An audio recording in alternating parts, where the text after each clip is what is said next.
Here are the moments I think you should know about from episode 19 of Beyond the Gates. But first, I'm going to take off these glasses because they're glaring, and we have to talk about the huge recast news. Okay, maybe it's just huge for us, but Dr. Ted Richardson, currently played by Maurice Johnson, is now going to be played by Keith Robinson. Those episodes should air in May, and of course, whenever this was posted, people had a lot of things to say. I think it's just the business. Whenever you're a working actor and you want to go do other projects, being on a soap opera is so demanding and it's impossible to do. Last week, Naomi, or the actress Ariel, who plays Naomi, posted how long the days are whenever they're shooting. And if you're an actor who's in demand, or if you have a family, being on a soap opera is tough and might not be for you. So I think that's why he is out of the show. I don't know that yet. Actually, I'm just going to message him on social media because he's pretty active. Not sure I'll get an answer, but why not ask? And speaking of social media, he posted on Twitter about the news and said we're going to get him for another 30 days. And then he showed us his shirtless picture and said, maybe we'll get to see it in Beyond the Gates. I'm for it. Of course, people in the comments were as well, and they called him Turtleneck Ted. TBD if Keith Robinson can wear and fill out a turtleneck as good as Maurice. But you know what? We're still going to support Beyond the Gates. So, now, today's episode. Today proved what I had been thinking all along. Marcel Malone is a dirty cop. He works with Joey Armstrong, and Jacob was right to be freaked out and wanting to investigate Joey exchanging cash in public. And the kicker is Jacob's father, Elon, the chief of police, knows that Marcel is a dirty cop. Jacob talked to him, talked to his father, and was like, hey, I think Marcel didn't want me pursuing this. And Elon, and while I was talking to Jacob, said, hey, before you start throwing around accusations of, conspiracies, or I forget the word that he used, it's a C word, um, whatever, before you start throwing around allegations of Marcel being a dirty cop, you've got to like slow your roll and just know he's a veteran. But no, it was proved that he is a dirty cop. Marcel just he gets paid by Joey, so the cops stay away from Joey. So yeah, I don't know how that's going to end up, but perhaps Jacob will end up finding evidence that his dad's a part of it. And we find out his brother is also in the department, so that opens up a new character for us to meet down the line. But regardless, I think this is going to end badly for Jacob. And Jacob, being the Boy Scout that we know he is, I think he may have to take down Marcel, his father, and Joey. Now, speaking of Joey, he was in Orphy Jeans today after Vanessa and Doug had a breakfast where they were not interested in each other.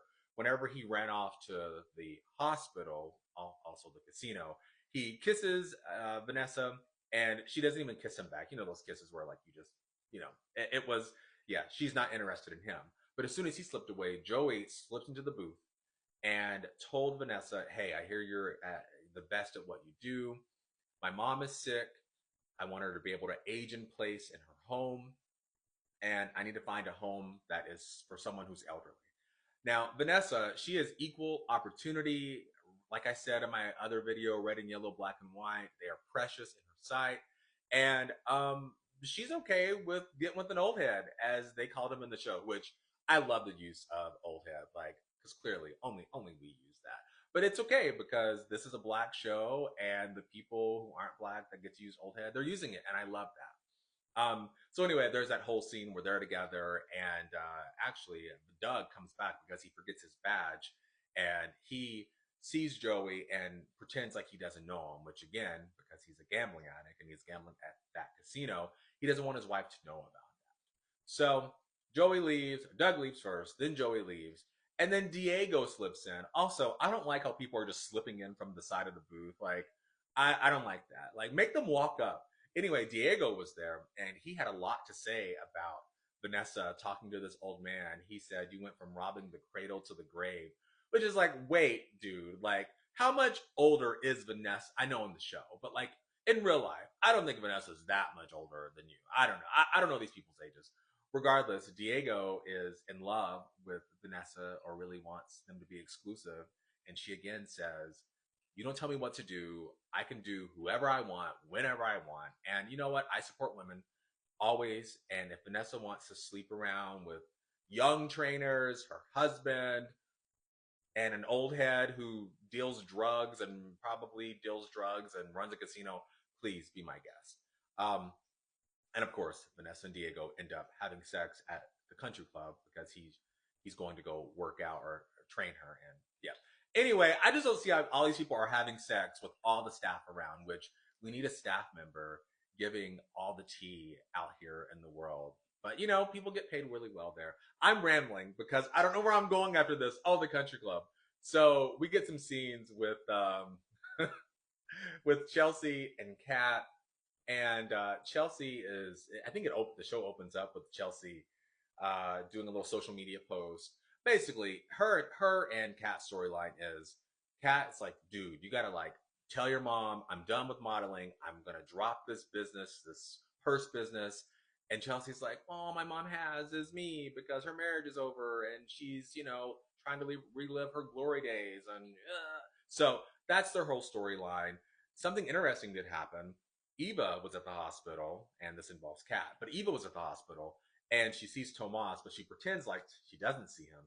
He doesn't see her. She bumps into something and he like comes to her aid, and they're very flirtatious. And I love that this is giving Eva more than just a storyline that she's working for her mom. Now Tomas was like, Kat and I, we're not anything. We're just talking. We're just friends, you know? And Eva's like, okay, well, I'm just gonna flirt because that's what you do whenever there's a hot man in front of you. But I like their scenes in the hospital, and then, of course, right after Eva gets done flirting with Tomas, Tomas gets a phone call, and it's Kat. And apparently, they've been kind of distant with each other. You know, they're busy, they're working. Kat's reading into it that, you know, perhaps he's been scared off because she's a virgin, which I really think is a wholesome storyline, which I wish it wasn't intertwined with Eva and all that. But, you know, it's a soap opera, and that's what they do. What else happened today? Oh, we got some really good scenes with Naomi and Anita. So prior to them meeting up, Anita had met with the chief of police, Elon, Jacob's father, and they talked about the fallen officers fund and how she's going to run that. And we did hit on something that I don't think we touched much in soap operas, how the matriarchs and patriarchs of the family perhaps are lonely a little bit. You know, they've lived their lives, or they're head of this house, head of their households or whatever, but you kind of caught a glimpse of her reminiscing and feeling like, yeah, she's filling her days with running boards and doing charities. And that'll be something hopefully they expand on and touch on, because I really do think soap operas have a unique way, and they have a unique, not perspective, they are in people's lives that need to know that if you are an older person and you're lonely, you should talk to someone. And so I think that's something they're going to explore. Now, before Naomi gets to Anita, she's talking to Jacob, and she's mulling over this idea that she's going to sue her dad. He encourages her to do what she feels is right. Of course, no other lawyers want to take on Bill Hamilton, but she's worried that the attention on her family will just cause more publicity, more bad press, and she doesn't want to do it. So, of course, Jacob suggests she goes to her grandmother. So, I really love the scenes with Anita and Naomi. Anita basically says, lays it all out. Here's what you have to lose. Here's what could happen. But I have faith in you. I have faith in you. I think that you can do this. And then we got this really sweet scene, which, you know, I just relate everything to things that I've seen. And if you all watch Abbott Elementary, you know that Barbara's character mixes up names. Specifically, she calls very famous black people white people names, or just mixes up their names all the time. Well, we got our version of this today whenever Anita called Cardi B Cardi Z and Megan the Stallion Megan the Mustang. But she was proving that she was hip, and she gave like, wow, shout out to Miss Tooney, because yeah, like Tamara, she can do it all. She was beatboxing, she was rapping. It was perfect, and I don't know how long it took them to film that scene, but I believe as a viewer that she was someone who used to sing a long time ago and then gave it up to be a good wife. after having a great career, and it was very believable. So brava, brava, brava. Anyway, this went on a little bit longer than I was expecting. I can see the counter right there. So, as always, if you think I should have mentioned something or if I didn't go into details about something that you thought I should have, please let me know. I just remembered one thing. I love the touches of elegance and really just how much money they have that are splashed throughout the show. There's this scene, and I'll put up a picture because I took a picture of it. There's a scene with Anita and Naomi, and on the table is a Fabergé egg. Now, you can just Google what a Fabergé egg is, but I will tell you, only wealthy people can afford to have a Fabergé egg out on their coffee table. And that's why I love this show. It's the attention to detail, it's the usage of certain words. Like a couple weeks ago, Nicole used the word penultimate. I only know what penultimate means because I'm in music and that's how we talk about certain chords.